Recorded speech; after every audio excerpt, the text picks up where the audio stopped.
Sim.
Doutor Eduardo. Olá, doutor. Boa noite. É que eu tenho O senhor me enxerga? minutinho.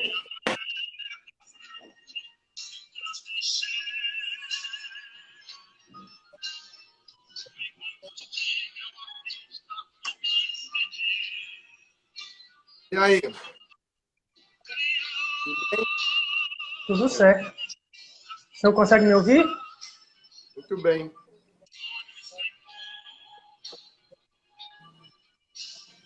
Nos aguarda mais uns minutos para deixar o povo chegar. É. Ah.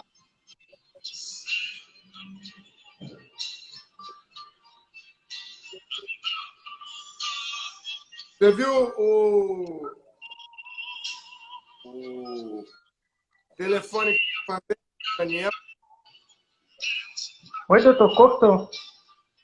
Telefone que eu te mandei do Daniel. Vi, mas eu ainda não liguei para ele. Porque hoje eu passei o dia resolvendo essa questão da live. Aí na semana que vem eu vou entrar em contato com ele. Eu vi que você está lá tá seguindo o Jorge Terra.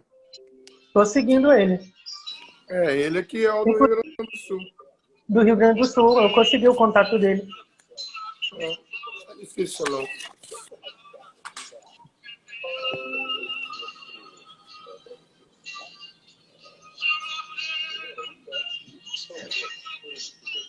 Ele fez ontem uma live, eu acho que com o presidente da OAB lá do Pará. Jorge Terra. O Terra e o Eric. Aham. Eu Tá ia querendo o assistir. contato do pessoal do Pará também. Eu ia... Do Pará, não, do Maranhão. Eu ia assistir, mas foi na hora da live da Associação dos Pesquisadores Negros. Uhum. Eu falei até em você. Aí não deu.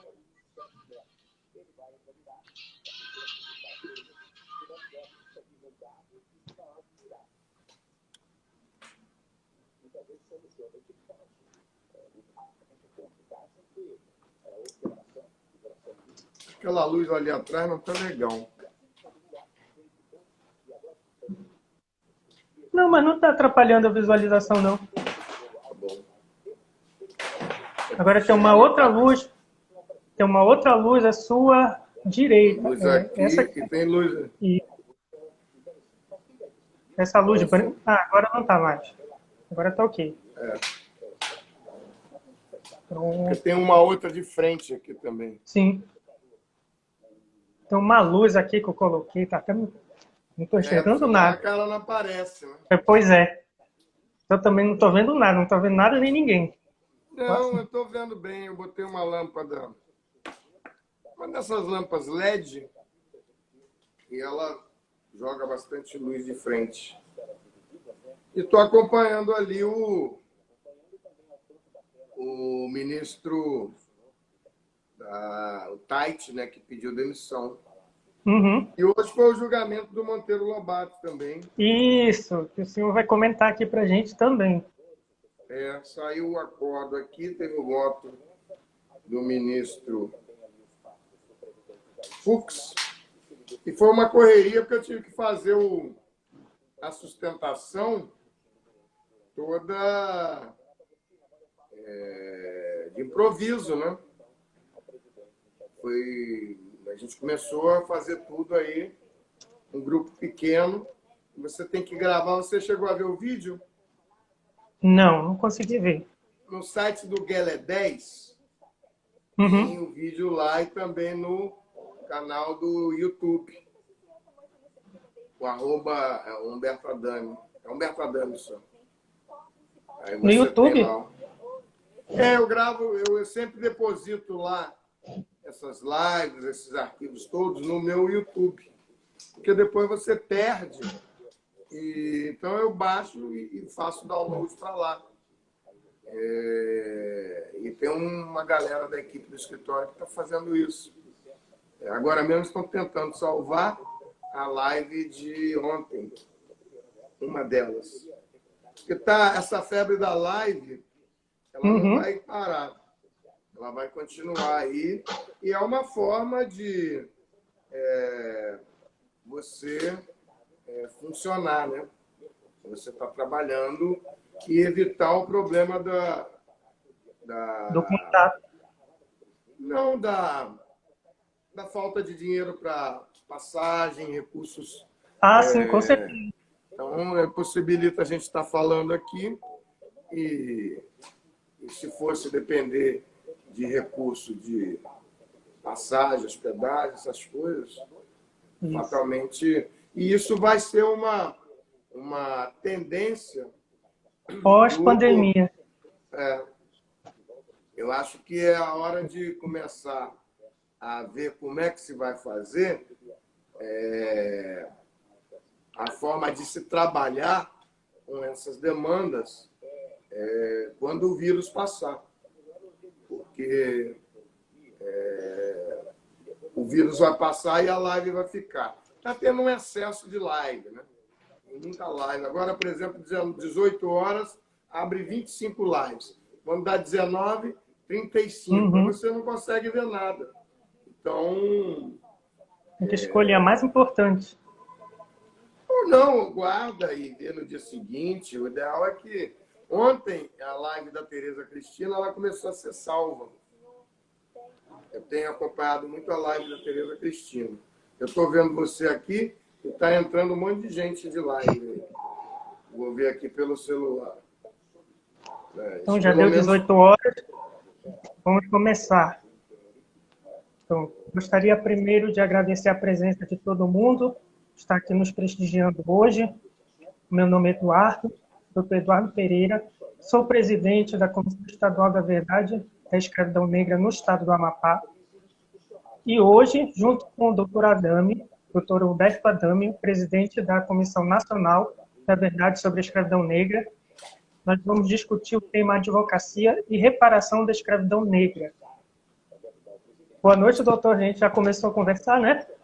Pois é, já tava esquentando. Eu acho que é bom porque já começa a entrar antes dos outros. Eu só estou vendo aqui passando um monte de gente entrando agora às 18 horas.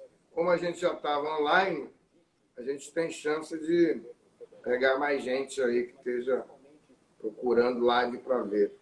E aí a nossa live vai bombando aí. E mas nessa hora também está lá o Bolsonaro ali falando lá na porta do Planalto. Então, a gente está competindo. É grande. Pois é. A concorrência é grande. Mas eu primeiro queria dizer da satisfação de ter aí a escritora Lia Vieira. Acho que vocês podem convidá-la uma hora dessa para falar. É uma escritora muito importante passando aí. Ela estava ontem nas slides, ela está lá em Friburgo. Mas ela é daqui do Rio de Janeiro. Lia Vieira. E eu quero dizer, então, da minha satisfação de vocês terem instalado essa comissão. Não deu nem para fazer a festa de instalação, né? Por causa da pandemia, né? Eu estava me Tem que ficar organizando para ir aí. Eu estava me organizando para ir para aí. Mas eu acho que agora, com a dureza pós-pandemia, não vai nem... A gente faz uma de encerramento. Não, a gente faz a festa por esse meio. É isso que eu tenho recomendado. As comissões, elas têm que começar a trabalhar agora com essa ferramenta. Ainda está na hora do modismo. Ontem a live foi de ontem, foi com a Associação Brasileira de Pesquisadores Negros, e presidida pela presidente Niceia. E a Lia estava assistindo lá. Depois eu comecei a conversar. Eu tive que sair correndo e ir para uma outra live que eu tinha marcado, um Interviewers, que é o Carlito, que mora na Bélgica. E lá ele está conversando, e aí entra uma militante do movimento negro, e ele diz assim: olha, Adame, me explica, eu não consigo entender o negócio da cota. E aí eu, com muita paciência, fui explicar o que foi, o que não foi. E você tem que ter paciência, porque a pessoa que está perguntando, ela está querendo saber. Aí veio uma militante lá, que eu não vou nem lembrar o nome, que é para não dar azar e não vir depois atrás de mim, que eu estou correndo de confusão e de briga. Ô, Adame, você está sendo muito educado com esse branco ignorante. Aí o cara disse, não, aí o entrevistador, muito calmo, disse, não, mas a senhora me desculpa, eu sou brasileiro, mas eu moro há muitos anos aqui na Bélgica. Ali rindo aí. Aqui não tem isso, porque todos os brancos negros são todos tratados igualmente. Eu não sei o que é esse racismo que tanto se fala aí no Brasil. E tem muitas pessoas que moram aqui também que não sabem. Não está ouvindo, Darlene? A Darlene não está ouvindo? Felipe Guimarães. Filipinho, meu sobrinho de coração. E aí, agora estou. Bem, então, e aí eu disse, não, olha, na verdade você tem que explicar. Não adianta você ser grosseiro. Adame, você está muito educado com esse branco sem conhecimento, ignorante. Não, ele pediu uma explicação com sinceridade, com humildade. Você tem que ir lá. Você ser grosseiro não vai trazer ninguém para o seu lado, não vai comentar em nada. Você tem que, ainda mais sendo advogado, você tem que convencer pelo argumento, pelo convencimento, e você tem que trazer, se fosse para ser o ignorante, não precisava carteira de OAB, fazer exame de Enem, não. Qualquer um pode ser ignorante. Enfrentei uma situação nesse sentido na faculdade. Um militante, né, ele não teve tanta paciência com um rapaz branco que perguntou, né? E ficou um clima bem estranho, porque deu a impressão de que o militante estava fazendo pouco caso da pergunta. Aí passou essa impressão. Não, às vezes, na verdade, você tem que manter o tom calmo, e aí você vai falando. Isso. Na forma calma de falar, você vai passando, às vezes, mensagens mais fortes do que você gritar, bater e ser grosseiro. Então, eu disse para ele, olha, o que acontece é que muitos militantes do movimento negro é um debate que fica cada vez mais especializado. Você tem que estudar para você entrar nesse debate. Não é uma conversa de botequim. Lázaro Ramos entrando ali.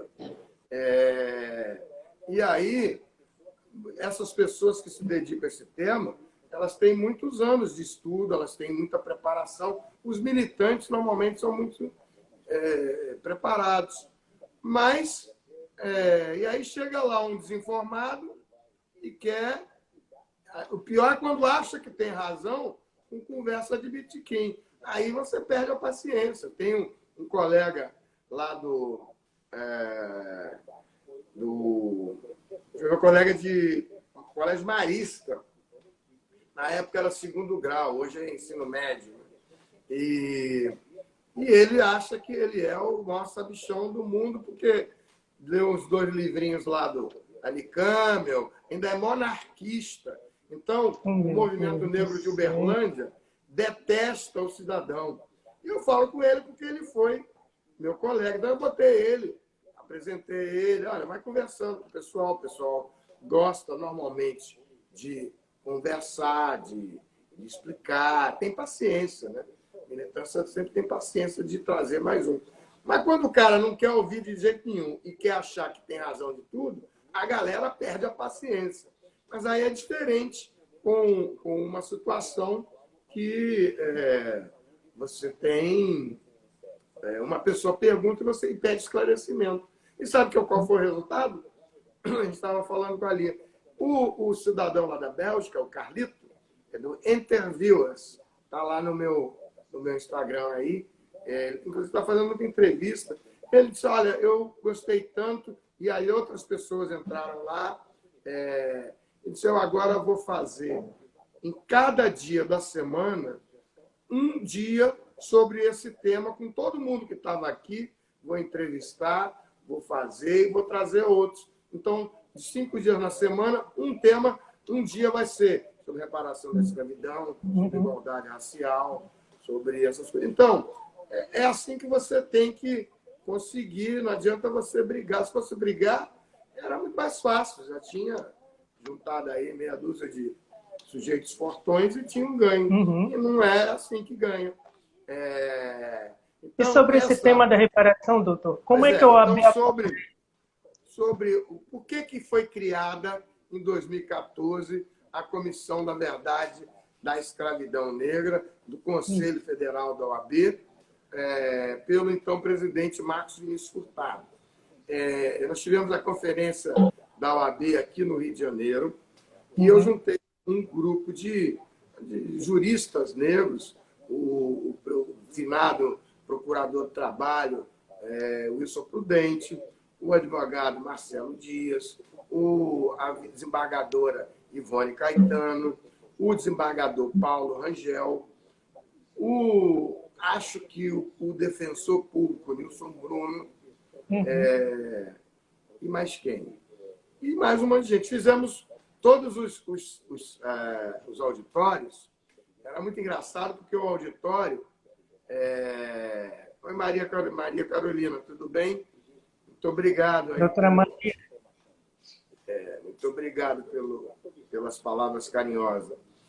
Nem todo mundo concorda com você, não, tá?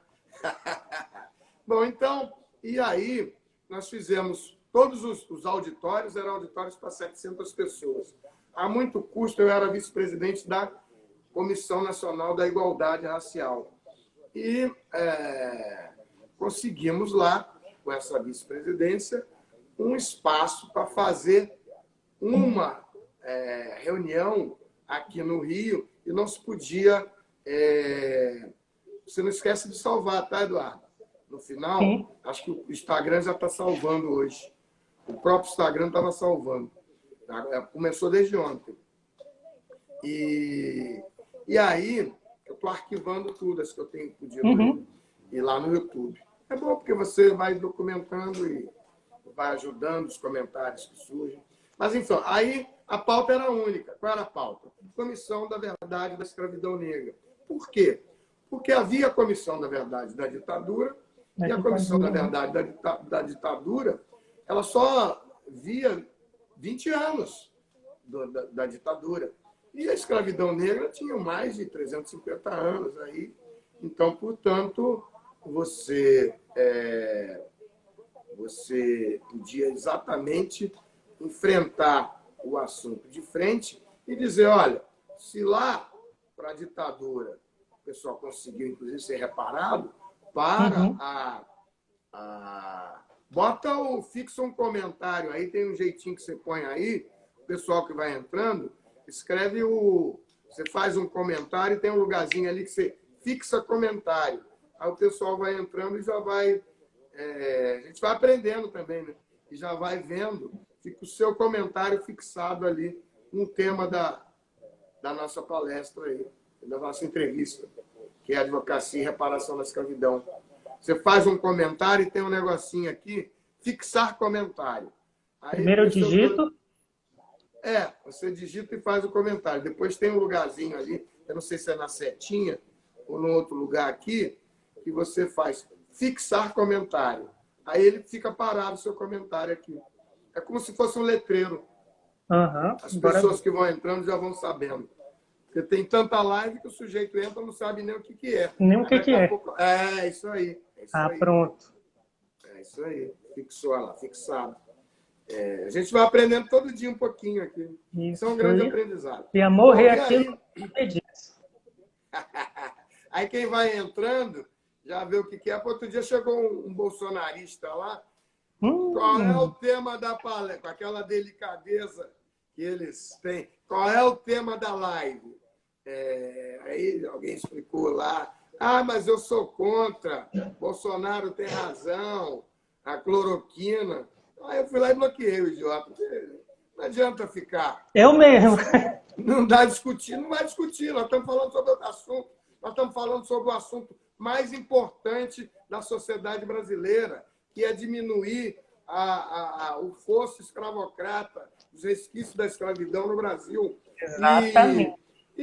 E aí, lá atrás, então, se foi feita uma metodologia, que era você ter pistas e provas da escravidão, e você fazer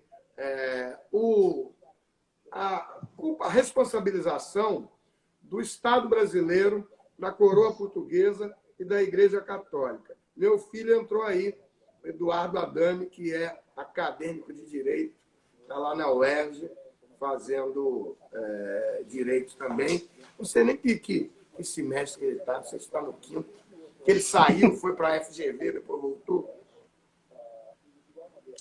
Mas ele tem 23 anos, está trabalhando com o professor Daniel Sarmento, que é o titular de Direito Constitucional da UERJ. Então, ele tem ajudado muito a fazer peças novas, junto com os amigos dele. Inclusive, tem um mais antigo, que é o doutor Giovanni, que daqui a pouco vem passar aqui. Doutora Carla Meura entrando na sua live, doutor Eduardo.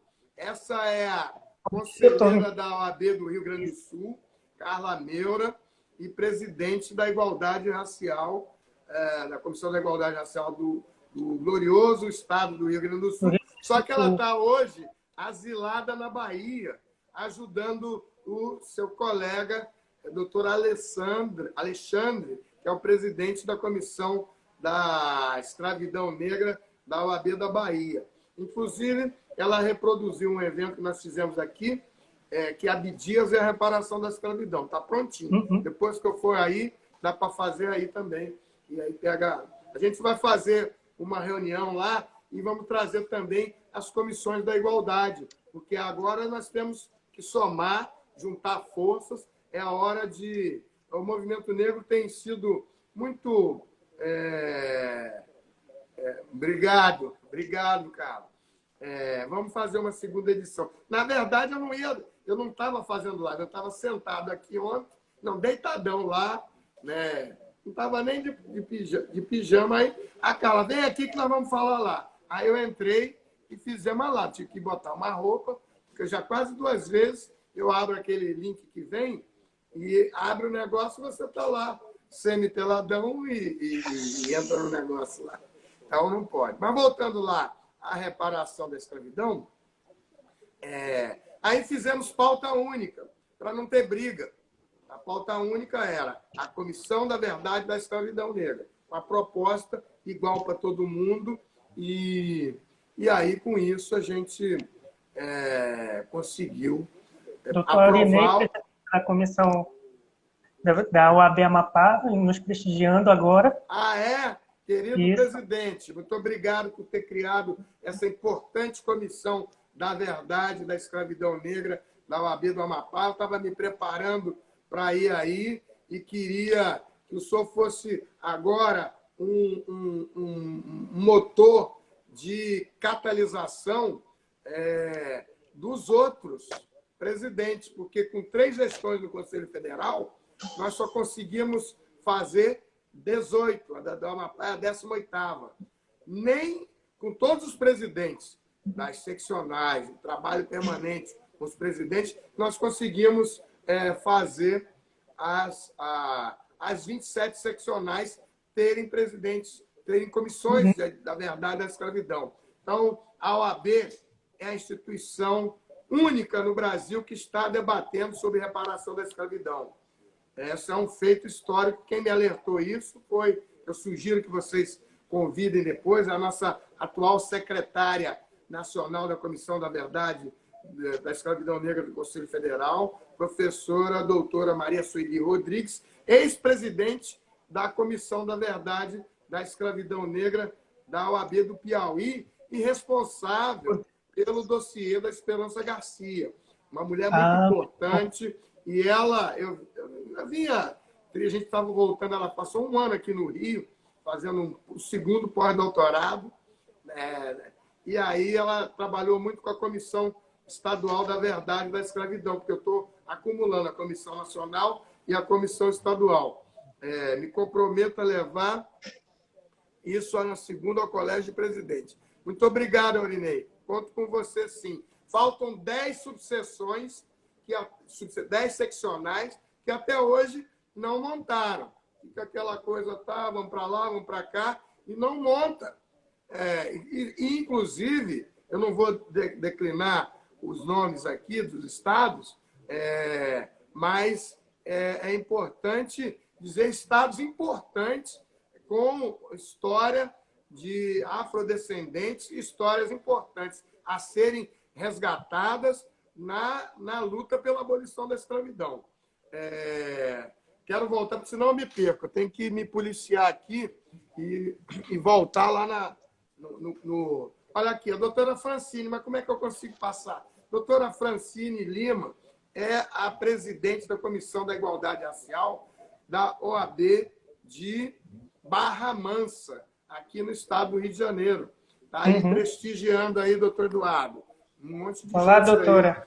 E a gente fez lá agora a comissão, ela foi a indutora da Comissão da Verdade da Escravidão Negra, e depois eu venho falar sobre o Manuel Congo e o consórcio de 16 subseções que vai levar a figura do Manuel Congo para a Conferência Nacional da Advocacia, que era em novembro, está adiada para o ano que vem. Mas isso é uma outra forma que a gente teve que inovar e mudar essa forma. Mas aí, então, a comissão inicial, para pegar o início da história, sempre voltando lá, para não me perder, visava responsabilizar o Estado brasileiro, a coroa portuguesa e a Igreja Católica. Por quê? O tráfico negreiro não era só a escravidão, coisa e tal. Ele também era um grande negócio. Muitos países se enriqueceram com o tráfico transatlântico. E aí, eu me lembro sempre do Prudente, procurador do trabalho, o Prudente, que foi o primeiro relator da Comissão da Verdade, meu amigo de muito tempo. Ele sempre falava na CISA e na meia-CISA, que era um imposto que os negros de tráfico oficial pagavam quando chegavam aqui. Era uma espécie de IPI de negão. Então, o cara chega... E tem isso, procura nos seus cartórios aí, talvez tenha os documentos ainda guardados. A Francine nos levou lá em Barra Mansa, o fórum de lá levou, acho que escreve depois o nome da fazenda aí, acho que é Fazenda Boa Sorte, assim, uma fazenda onde o fórum jogou fora os documentos, os processos, desde a época da escravidão. Que conveniente. O historiador foi lá e pegou e guardou tudo, então está guardado, acautelado, num lugar que eu acho que é meio esquisito, porque é todo de madeira, então um monte de papel no meio de um monte de madeira. Torço para que não tenha nenhum incidente lá, mas você tem 26 originais de ações de liberdade. Ações de liberdade, que eram as ações que os negros faziam para fazer. Mas isso aconteceu em muitos lugares. Isso. Fazenda da Posse, está aqui a Francine dizendo. Eu consegui achar, doutor, uma referência a essas ações de liberdade de uma comunidade quilombola que não é aqui no Amapá, era na região de Santarém, no Pará. Era uma Tem comunidade... os autos originais? Eu consegui achar só a referência a esses autos. Ah, mas se você procurar nos cartórios, deve Isso. ter ainda aí, com razoável estado de conservação. É por isso que a gente tem que trabalhar nessas comissões da verdade, porque isso está sendo jogado fora. Em Campos, aqui no Rio de Janeiro, jogaram fora. Lá em Barra Mansa também, jogaram fora. O cidadão foi lá e pegou. Então, isso é a história do Brasil que está sendo jogado fora. Por isso que, no início da nossa conversa, isso não é um problema só dos negros. Isso é um problema da sociedade brasileira. E erra aquele militante que quer afastar a participação dos brasileiros de todas as cores. Brancos, negros, ou brancos e pretos, na cor do IBGE. O pessoal fica zangado. Mas, não, mas a cor do IBGE é branco, preto, vermelho, amarelo e pardo. Né? E juntados os dois pardos, tá? Preto e pardo, dá os negros. E fim de papo. Mas se quiser, pode chamar de afrodescendentes também. Enfim, isso... mas está certo, está errado? Não. Dependendo de qual turma, qual galera ou qual segmento, numa palavra mais chique, você esteja falando, eles vão dizer que essa é a razão ou aquela razão, mas aí começa a discussão. Ontem, não, primeiro eu vou voltar lá, mas me lembra da discussão do 13 e do 14 de maio, que essa é ótima e começou recentemente. Bem, então aí foi feita essa metodologia, mas em muitos lugares as comissões estaduais trabalharam com outros temas. Eu recomendo muito o relatório, o primeiro relatório da Comissão da Verdade da Escravidão Negra da OAB do Pará, que foi conduzido pela relatora professora Helena Rocha, do Instituto Federal do Pará. Aí, claro, tem Instituto Federal. Trabalha com o Instituto Federal daí do Amapá, e eles têm uma rede de capilaridade muito interessante, e eles sempre dizem que não tem dinheiro, mas sempre tem uma gordurinha lá. Eu tenho trabalho do Instituto Federal, são 700 campi no Brasil inteiro. Então, você vai trabalhando com isso. A gente já passou em muitos lugares. O Menino 23 é um show de... a gente fez uma parceria da Comissão da Verdade com o Menino 23. Já fizemos 200 exibições, onde a técnica era a seguinte. Às vezes, o presidente da subseção não está muito animado para fazer isso. Aí você vai lá, exibe o Menino 23. Quando acaba de falar, exibir o Menino 23, faz um debate sobre reparação da escravidão. É esse mesmo papinho que a gente está tendo aqui, mas com base no filme. E aí depois propõe. E aí, senhor presidente de subseção, o senhor não vai abrir a sua Comissão da Verdade da Escravidão Negra e da sua subseção? Isso tem dado muito certo aqui no Rio, a gente abriu muitas vezes. É uma forma diferente da inicial. E por que eu mudei isso aqui do Rio? Porque a gente traz uma advocacia mais jovem, traz mais gente para participar desse embate, e muitas vezes essas pessoas não têm qualquer ligação com o movimento negro. Que às vezes está funcionando muito bem, às vezes não está. Tem muita discussão e muito embate e muito... Oi, doutor Rui Siqueira. E aí, você, então... o Rui Siqueira é doutorando lá no Uruguai, foi membro da comissão estadual aqui, na outra gestão, e também foi meu colega lá no Frente Favela Brasil. Nós atuamos muito com o Frente Favela Brasil, de onde hoje então a co-vice-presidente no Rio é a vice-presidente da Comissão da Verdade da Escravidão Negra, da OAB do Rio de Janeiro, doutora Flávia Ribeiro, que inclusive foi convidada para ser primeiro secretária e depois vice-presidente da OAB Mulher. Então, ela está nas duas comissões. E é o que eu estou dizendo, trazendo gente nova para dentro da OAB. A Flávia, há 3 anos, não sabia onde era a porta da OAB do Rio de Janeiro, até porque ela tinha vindo da Bahia, né? Hoje ela é vice-presidente de 2 comissões importantes da OAB, que é a comissão da OAB Mulher. Desfilando na sua timeline aí, o doutor José Eduardo, da comissão, ex-presidente da subseção da OAB de Porto Seguro. É um craque na articulação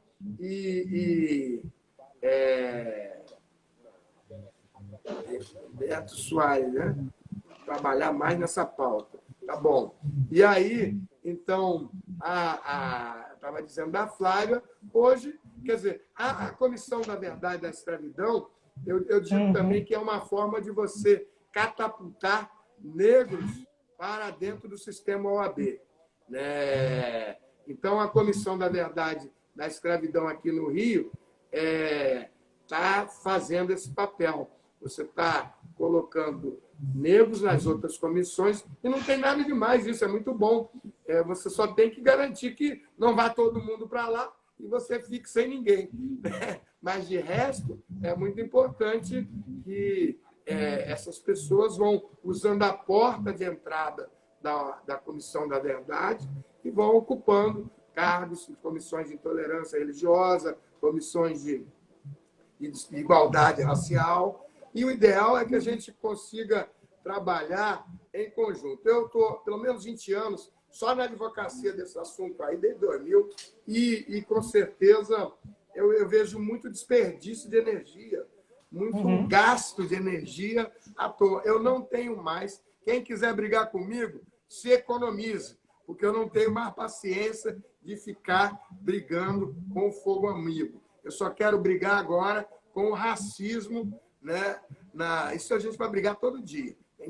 Todo dia. E não é briga na briga na capoeira. Mas aí a comissão começou a andar. E qual é a diferença, especialmente, a comissão está com 18 subseções, mas várias comissões de subseção.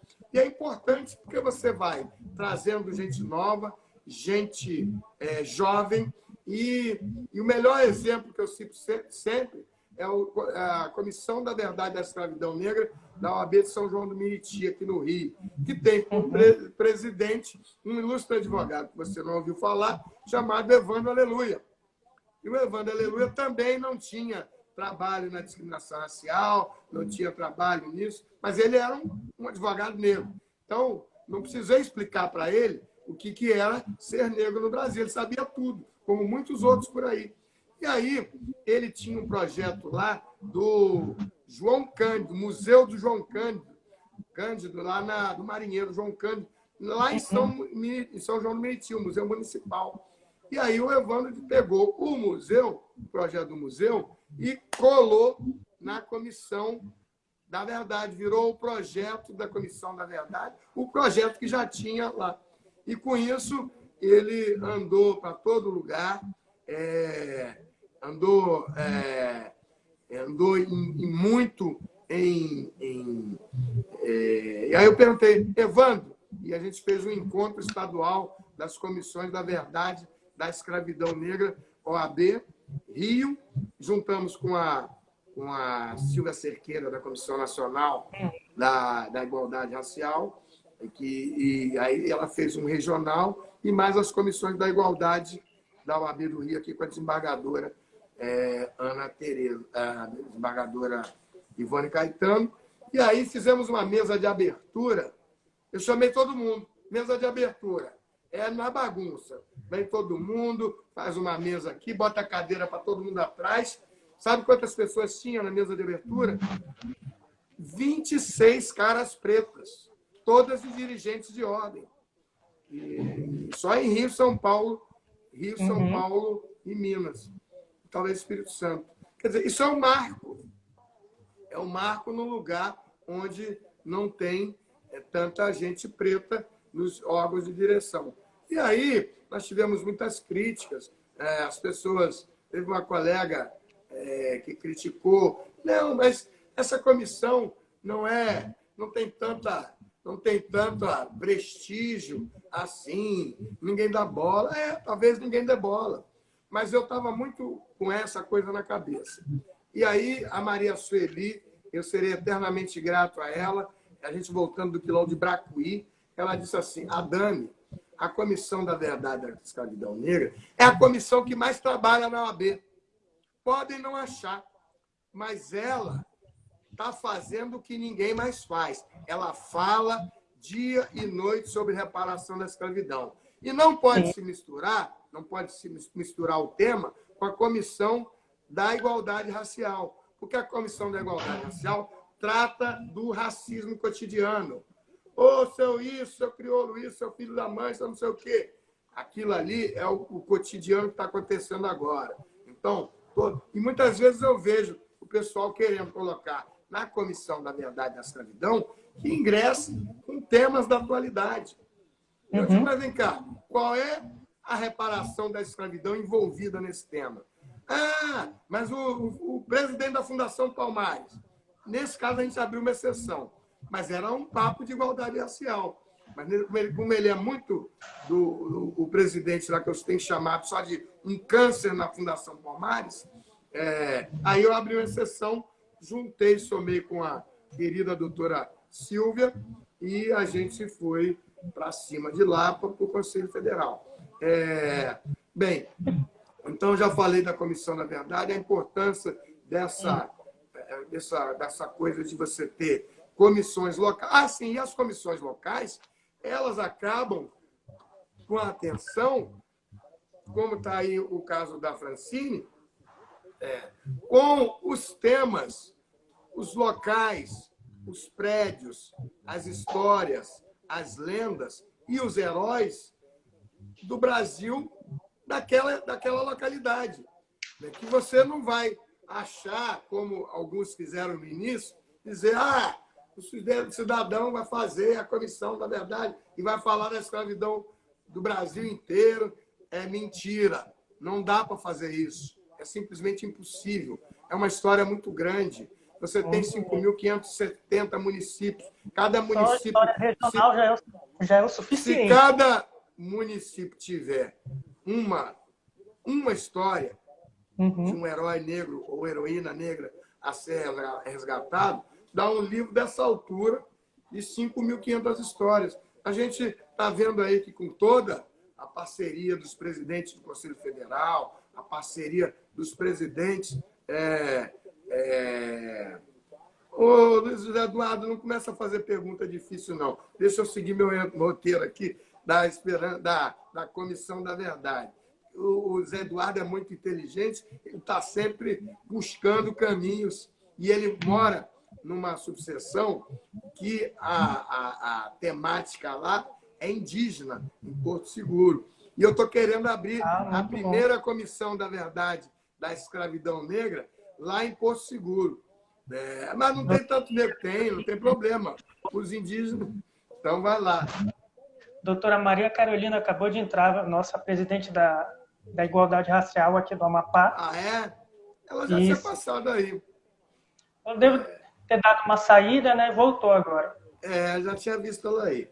Bom, então, com isso, então, a importância dessas comissões locais, de você abrir espaço para jovens advogados, para se inteirarem esse tema, e eles entrarem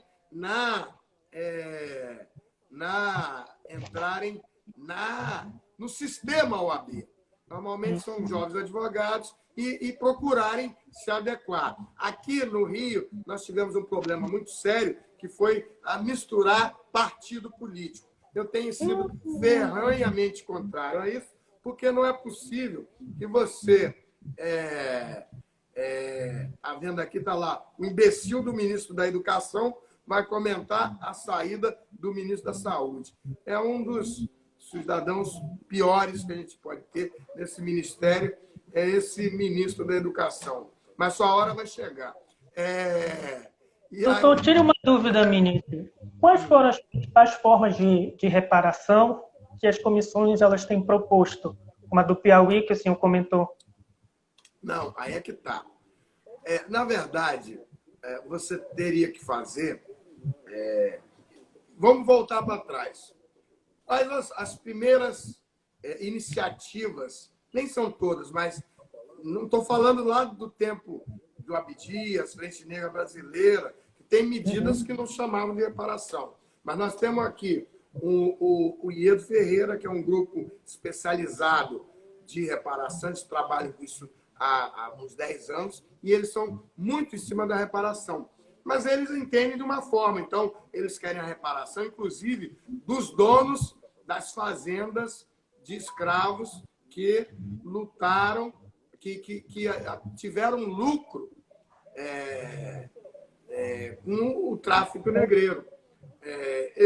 Eu não tiro isso do foco, porque se eu tirar do foco, eu perco esse contingente de pessoas, que são pessoas muito importantes. Então, eu mantenho na discussão. Mas eu acho que é muito difícil, inclusive dentro da própria OAB, você saindo, vendo aí quem é neto, bisneto ou tataraneto de dono de fazenda de escravo. Vai ter uma porção. Então, a gente tem que manter a discussão. Então, essa é uma forma. A outra forma é você, que eu acho mais interessante, direcionar para as políticas públicas. A política pública de reparação. A professora Maria Sueli Rodrigues, a gente tem divergindo, mas com muito debate no argumento, e eu gosto muito de conversar com a Maria Sueli, sugiro que vocês tragam ela para fazer um debate aqui. Ela acha que a gente tem que jogar tudo na justiça de transição da Comissão da Verdade da África do Sul, que ela disse que a única forma que foi possível fazer frente a essa reparação, não no sistema de constitucionalidade, que é o sistema da igualdade racial, é o sistema que se usa aqui, e isso não vai dar conta de fazer a reparação da escravidão e, principalmente, trazer um dos objetivos, que é expiar a culpa, é falar, é tirar, é conceder o perdão. Isso é parte da reparação. Então, esse é outro problema.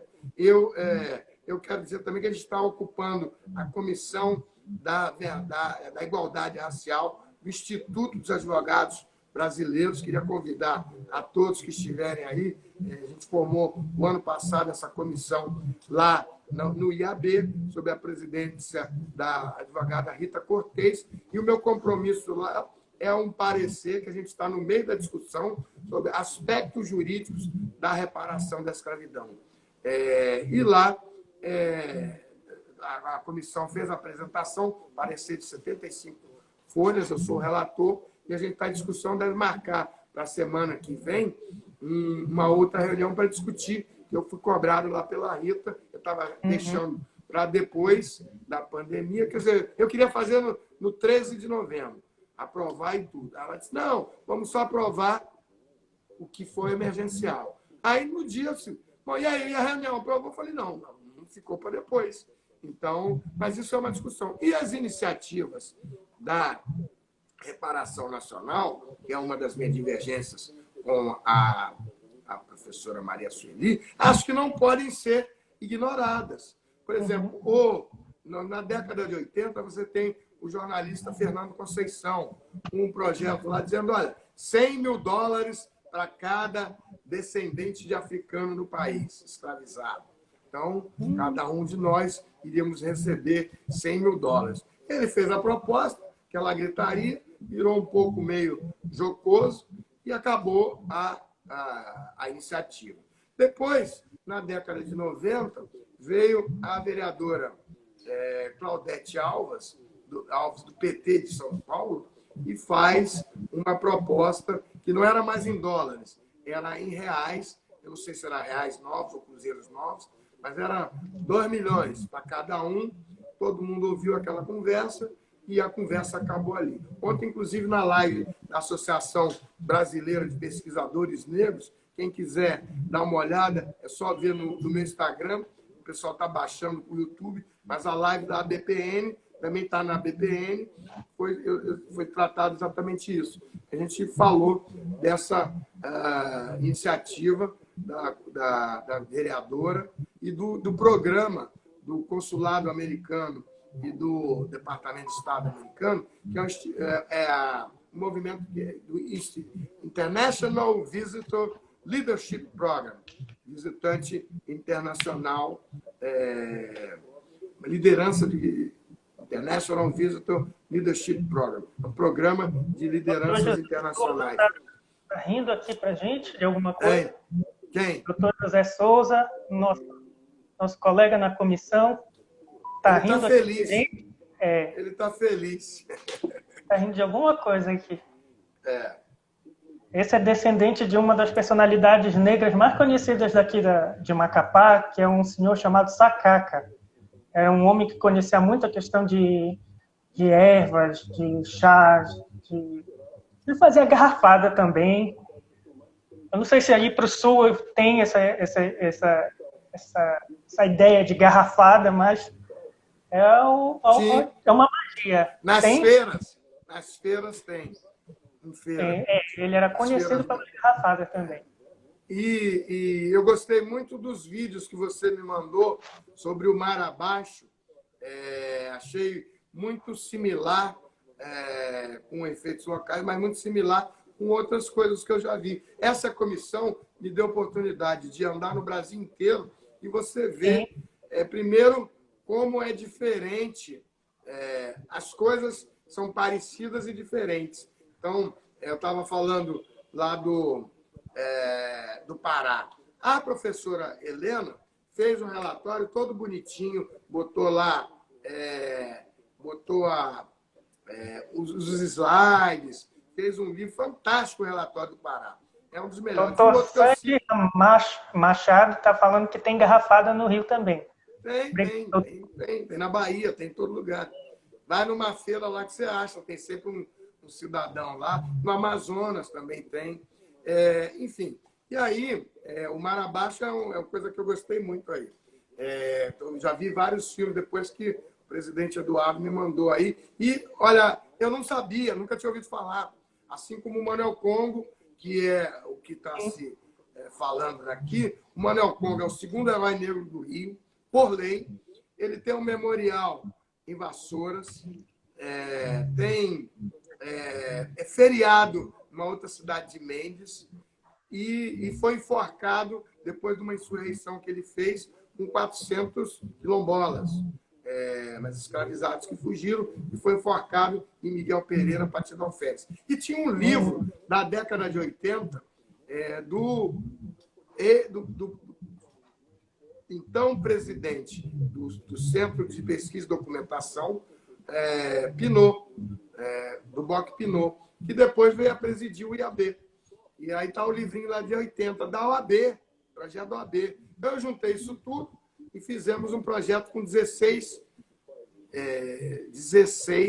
subseções, porque uma subseção só é difícil você levar. Mas como 16 é um projeto, inclusive político, eleitoral, importante para levar para a conferência. Quando eu estive no Piauí, estava lá a Esperança Garcia. Eles fizeram lá a doutora Maria Sueli, nós vamos fazer isso daí. Eu falei com o presidente da seccional, que era o Chico Lucas.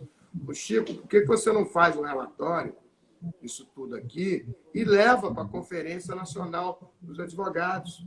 Isso vai virar um case importante. E não deu outra.